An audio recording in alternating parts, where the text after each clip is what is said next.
স্থানীয় নির্বাচনের কিছু বিষয় আছে, সংসদে আইনগত কিছু বিষয় আছে। আপনারা জানেন যে এর আগে জাতীয় প্রতীকগুলো দিয়ে স্থানীয় সরকারের নির্বাচন হতো। অন্তর্বর্তীকালীন সরকার একটা অধ্যাদেশ জারি করে স্থানীয় সরকার নির্বাচনগুলোতে জাতীয় প্রতীক বাতিল করে দিয়েছে। সেই কারণে এটা একটা আইনগত ভিত্তি প্রয়োজন। এই বিষয়টা নিয়ে সংসদে আলোচনা হবে এবং সংসদে এই অধ্যাদেশটি যদি আইন আকারে পাস হয়, মাননীয় সংসদ সদস্যরা যদি পাস করেন, তখন জাতীয় প্রতীক ছাড়া নির্বাচন হবে। তখন আমরা নির্বাচনের দিকে এগোতে পারবো।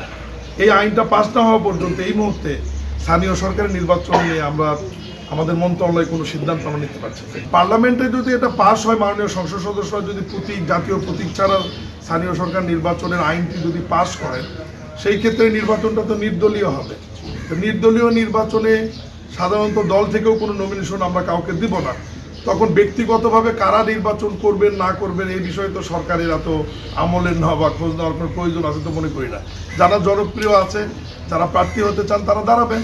সাধারণ মানুষ, জনগণ স্থানীয় পর্যায়ে, ইউনিয়ন পরিষদে, উপজেলায়, সিটি কর্পোরেশনে, পৌরসভাতে, উপজেলাগুলোতে যাদেরকে মানুষ অবাধ সুষ্ঠু নিরপেক্ষ নির্বাচন হবে, সেই নির্বাচনে মানুষ যাকে ভোট দিয়ে নির্বাচিত করবে তাদেরকে আমরা কাজ করার সুযোগ করে দেব।